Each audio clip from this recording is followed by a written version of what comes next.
হাফেজ শব্দের বাংলা অর্থ কি? হেফাজতকারী বা মুখস্থকারী। আলেম শব্দের বাংলা অর্থ কি? জ্ঞানী বা বিদ্বান। মাওলানা শব্দের বাংলা অর্থ কি? ধর্মীয় নেতা বা অভিভাবক। মুফতি শব্দের বাংলা অর্থ কি? ধর্মীয় আইন বিশেষজ্ঞ। শয়তান সবচেয়ে বেশি কাকে ভয় পেতেন? হযরত উমর রাদিয়াল্লাহু। হাদিসে কাকে সর্বশ্রেষ্ঠ মানুষ বলা হয়েছে? যে কোরআন শেখে ও অন্যকে শেখায়। সালাতের পর কি পড়লে গুনাহ মাফ হয়? আস্তাগফিরুল্লাহ। হযরত মুহাম্মদ সাল্লাল্লাহু আলাইহি সাল্লামের সাথে সর্বপ্রথম কোন প্রাণী কথা বলেছিল? উট। নফল শব্দের অর্থ কি? ঐচ্ছিক ইবাদত। রাসূল শব্দের অর্থ কি? আল্লাহর প্রেরিত দূত। নবী শব্দের অর্থ কি? ওহীপ্রাপ্ত বার্তাবাহক। হালাল শব্দের অর্থ কি? বৈধ বা অনুমোদিত। হারাম শব্দের অর্থ কি? নিষিদ্ধ কাজ। স্বামীর নাম ধরে ডাকলে অমঙ্গল হবে। ইসলামে কথাটি বিধান কি? ছোট শিরক। খাবার খাওয়ার সময় সালাম দেওয়ার বিধান কি? জায়েজ। স্বামীর পায়ের নিচে স্ত্রীর বেহেস্ত, এটি কোন ধরনের হাদিস? জাল হাদিস। ইসলামে বিয়েতে উকিল বাপ রাখার বিধান কি? হারাম। হজরত শব্দের অর্থ কি? মহামান্য, সম্মানিত। মোহাম্মদ শব্দের অর্থ কি? প্রশংসনীয়।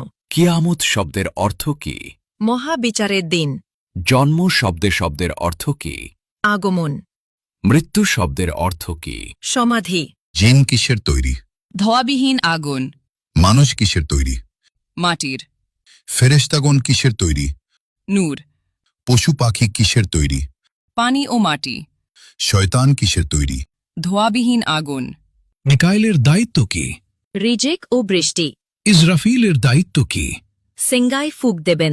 জিবরাইলের কাজ কি? ওহী পৌঁছানো। আজরাইলের দায়িত্ব কি? মৃত্যু দেওয়া। কিয়ামতের দিন সিঙ্গায় কয়বার ফুঁক দেওয়া হবে? 2 বার। হজরত সুলাইমান আলাইহিসসালামের কতজন সন্তান ছিল? 1 জন। হজরত দাউদ আলাইহিসসালামের কতজন সন্তান ছিল? 19 জন। হজরত মুহাম্মদ সাল্লাল্লাহু আলাইহি সাল্লাম এর কতজন সন্তান ছিল? 7 জন।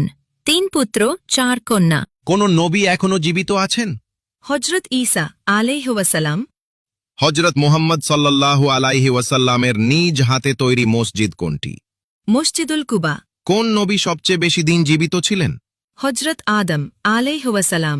পবিত্র কুরআনের প্রথম শব্দ কোনটি? ইকরা। কোন নবীর নাম আল্লাহ নিজেই রেখেছেন?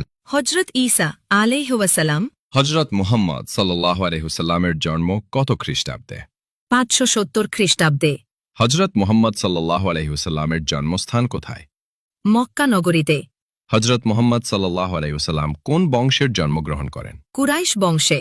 হজরত মুহাম্মদ সাল্লাল্লাহু আলাইহি ওয়াসাল্লামের মৃত্যু হয় কত খ্রিস্টাব্দে? 632 খ্রিস্টাব্দে।